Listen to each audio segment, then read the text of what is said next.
এডুৱেডলৈ তোমালোকক স্বাগতম। মই হেমাংগ বৰ্মন, তোমালোকৰ মেথামেটিক্সৰ পাঠসমূহ ল'ম। আজি আমি চেপ্টাৰ 1 আৰম্ভ কৰিব বিচাৰিছোঁ, ৰিলেশ্যন এণ্ড ফাংচন। তোমালোকে ইতিমধ্যে ক্লাছ 11ত ৰিলেশ্যন এণ্ড ফাংচনৰ এটা অংশ পঢ়ি আহিছা। আমি সেই বিষয়ে অকণমান আলোচনা কৰি লওঁ আগতে। Cartesian product of two sets তোমালোকে ইতিমধ্যে পাইছা।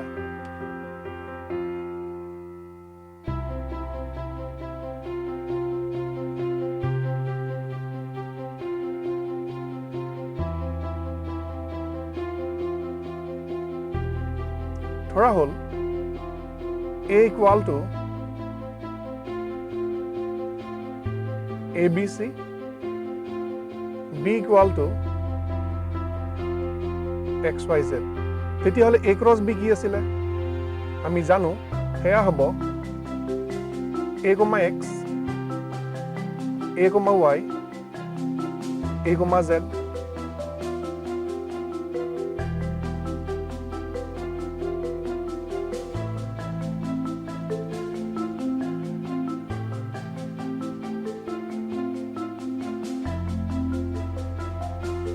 মুঠতে 9টা এলিমেণ্টছ আহিব।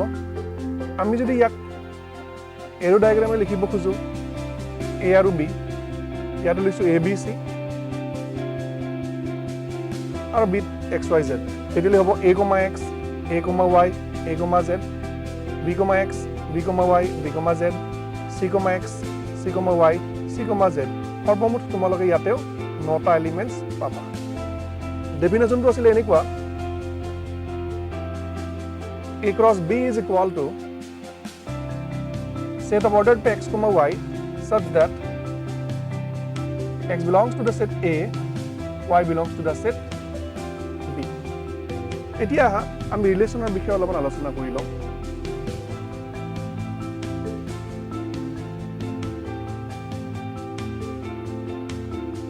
মই এটা উদাহৰণ দিছোঁ।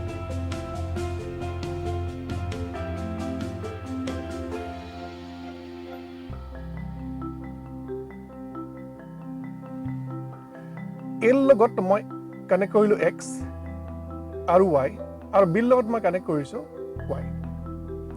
মই লিখিছোঁ R equal to A, X, B, Y, A, X, A, Y আৰু B, Y। তেতিয়াহ'লে আমি ক'ব পাৰিম যে R is a subset of A cross B, কাৰণ A ক্ৰছ B ইমানকেইটা এলিমেণ্ট আছিলে, তাৰ ভিতৰত মই মাত্ৰ A, X লৈছোঁ, A, Y লৈছোঁ, আৰু লগতে B, Y লৈছোঁ। Therefore, R is a subset of A cross B। আৰু যদিহে এনেকে R A cross B subset হয়, সেই subsetটোকে কোৱা হ'ব a relation from the set A to the set B। গতিকে ডেফিনেশ্যনটো হ'ব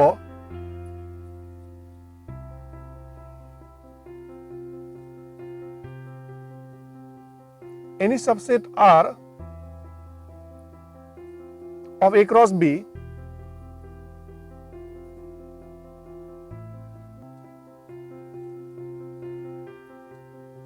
relation from the set A to the set B। এইখিনি তোমালোকে এটা ৰিজাল্ট লিখি ল'ব পাৰা।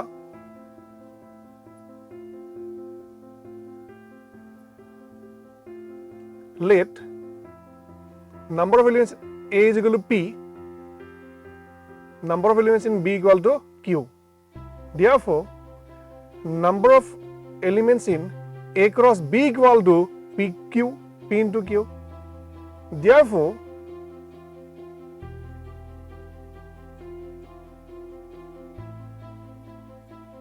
number of subsets of A cross B is equal to 2 to the power PQ। আৰু এইমাত্ৰ তোমালোকে পাইছিলা যে A cross B যিমানটা ছাবছেট আছে, প্ৰতিটো ছাবছেটকে কোৱা হ'ব এৰ পৰা B লৈকে এটা ৰিলেশ্যন। গতিকে যিহেতু ইয়াতে A cross B total to the power PQটা ছাবছেট পাইছা, তাৰ মানে আমি ক'ম যে এৰ পৰা B লৈকে নাম্বাৰ অফ ৰিলেশ্যনছ হ'ব 2 to the power PQ।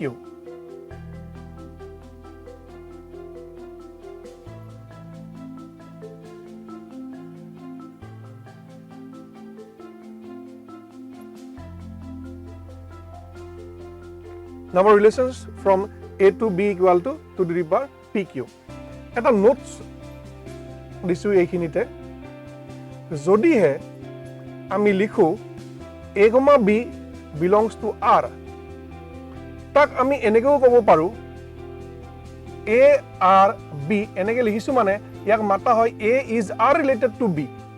তাই তোমালোকে বুজিব লাগিব যদিহে A, B belongs to R তেতিয়া হলে আমি A R B লিখিব পাৰো বা উল্টাকে A R B হলে আমি লিখিব পাৰো A, B belongs to R। এতিয়া আহা ক্লাস 12 ৰ প্ৰথম যেটো বিষয় হেতু হল relation on a set.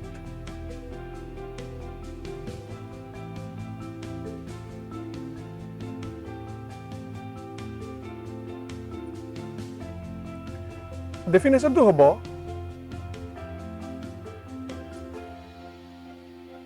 any subset capital R of A cross A mondiba A cross A is said to be a relation on the set A, on the set A। তাৰ মানে আগতে আমি যেটো A ৰ পৰা B লৈকে লৈছিলো এইবাৰ A ৰ পৰা B লৈকে নহব A ৰ পৰা A লৈকে হ'ব লাগিব ৰিলেচনটো। ধৰি লৈছো A, B, C ইয়াতেও আছে A B C আৰু যদিহে আমি এইবাৰ লিখিছো R মানে A, B, B, B তেতিয়া দেখিছা R is a subset of A cross A, A cross A। গতিকে আমি কম R is a relation on the set A বা আমি from A to A বুলি নকওঁ on the set A বুলি কম। এটা ৰিজাল্ট লিখিবা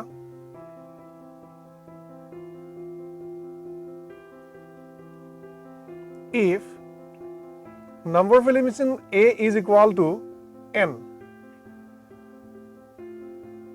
then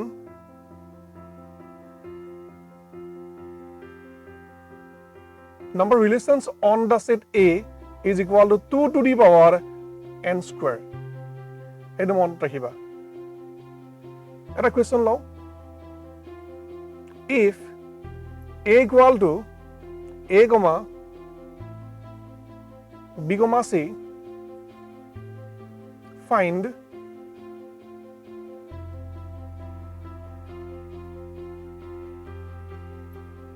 number of relations on the set A। তোমালোকে নিজেই গম পাইছা এনসাৰটো কি হ'ব আগৰ ৰিজাল্টটো যদি ইউজ কৰা number of relations হ'ব লাগিব এইমাত্ৰ 2 to the power n square পাইছিলা যেহেতু ইয়াতে 1 2 দুটা এলিমেন্ট আছে গতিকে কিমানটা হ'ব number of relations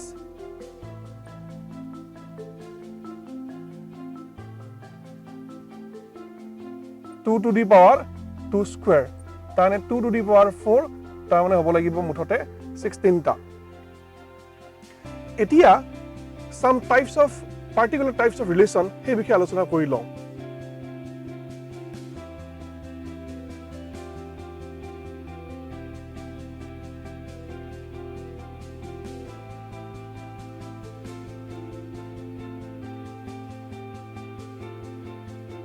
Number 1,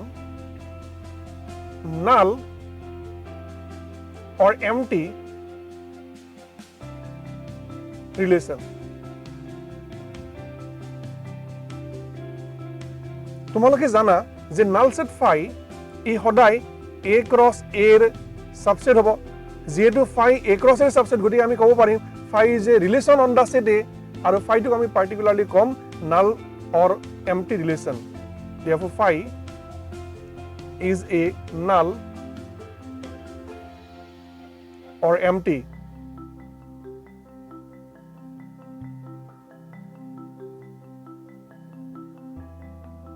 on the set A।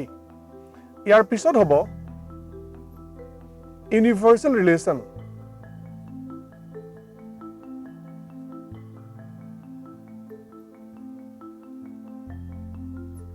আমি জানো যে A cross A হি সদায় নিজৰে সাবসেট হ'ব আৰু যেহেতু A cross A এৰ সাবসেট হল আমি ক'ব পাৰিম A cross A is also relation on the set A আৰু particularly ইয়াক কোৱা হ'ব universal relation।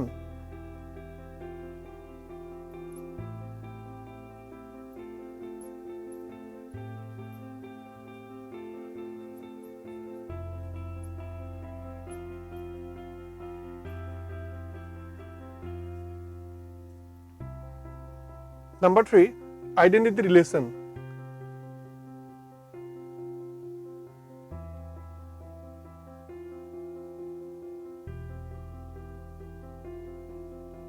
এটা উদাহৰণ দি বুজাইছো এত আমি মাত্ৰ তিনিটা এলিমেন্ট লৈছো যদিহে মই কানেক্ট কৰো a ৰ লগত a b ৰ লগত b আৰু c ৰ লগত c তেতিয়া হলে আৰু মই নাম দিলো i a বুলি তাত লৈছো a,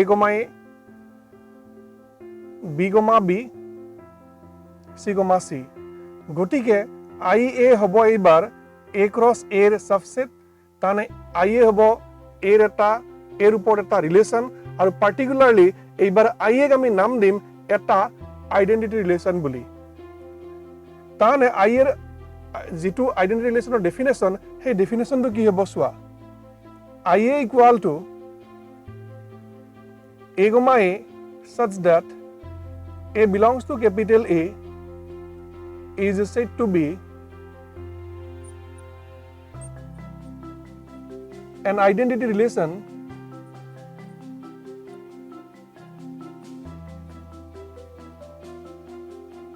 on the set A.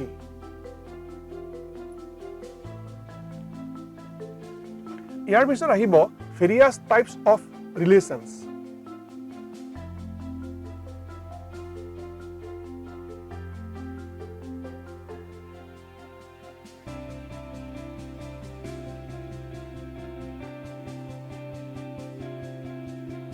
Number 1,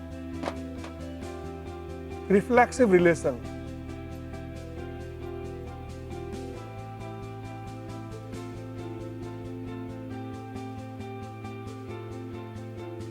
Definition to hobo a relation on the set A is said to be reflexive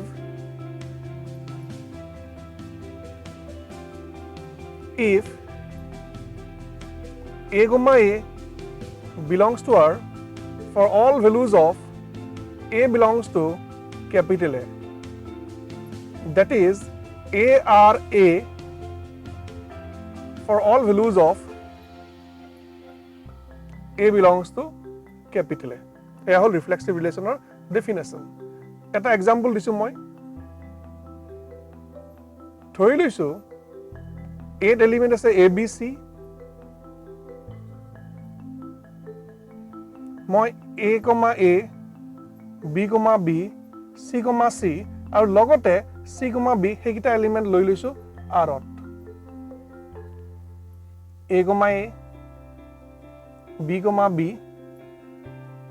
C, B, C, C গুৰে দেখিছা যে A এলিমেন্টটো প্ৰথমতে A সেটত আছে আৰু A2 R ত আছে B এলিমেন্টটো B সেটত আছে লগতে B, B R ত আছে সিমিলাৰলি C এলিমেন্টটো A ত আছে আৰু C, C2 R ত আছে এইটোৱে হল এটা ৰিলেচন ৰিফ্লেক্সিভ হোৱাৰ কাৰণে সাফিসিয়েন্ট কন্ডিশনটো আমি ক'ব পাৰিম যে এই যেটো ৰিলেচন লৈছো হি এটা ৰিফ্লেক্সিভ ৰিলেচন কিন্তু মন দিবা যে ইয়াতে যেটো ৰিলেচন আমি পালো সেই ৰিলেচনটো কিন্তু আইডেন্টিটি ৰিলেচন হ'ব নোৱাৰে কিয় আইডেন্টিটি ৰিলেচন হ'ব নোৱাৰে কাৰণ আইডেন্টিটি ৰিলেচনৰ ক্ষেত্ৰত এই এলিমেন্টটো থাকিব নোৱাৰিব Number 2, symmetric relation.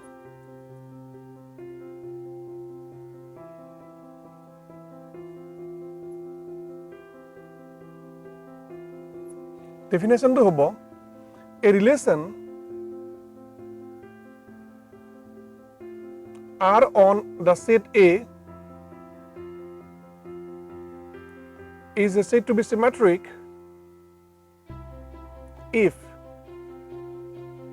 A, B belongs to R implies that B, A belongs to R. Ba ami eneko kobo paru if A is R related to B, this implies that B is R related to A. Ami eta example long. Thori loiso A number set to elements ase A, B, C. Aru R equal to thori loiso A,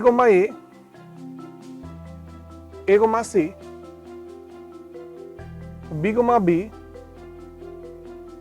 C, C, A, C, B. It a definition asile যে A, B যদি আৰত আছে তেতিয়া হলে তাৰ উলুটাকে B, A আৰত থাকিব লাগিব আমি ইয়াতে চাম এতিয়া A, A তাৰ উলুটা A, A হ'ব A, C তাৰ উলুটাটো হ'ব C, A আৰত আছে B, B ৰ উলুটাটো B, B হ'ব আৰু B, C ৰ ৰিভাৰ্সটো হ'ব C, B আৰত আছে তাৰ মানে ইয়াতে symmetric relation হোৱাৰ নিয়মখিনি মানি চলিছে আৰু এটা symmetric relationৰ উদাহৰণ হ'ব Number 3 হ'ব transitive relation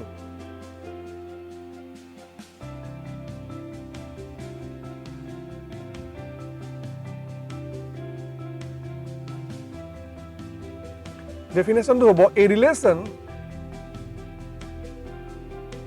capital R on A is said to be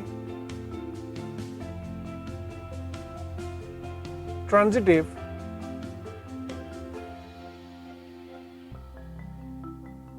if A, B belongs to R and B, C belongs to R implies that A, C belongs to R. বা আমি তাক এনেকৈ লিখিব পাৰো A is R related to B and B is R related to C implies that A is R related to C. মন দিবা এই এলিমেন্টটো B আৰু এইটো এলিমেন্ট B মিলি থাকিব লাগিব তেতিয়া হলে A is R related to C হ'ব A, C আৰত থাকিব লাগিব Number 4 হ'ব equivalence relation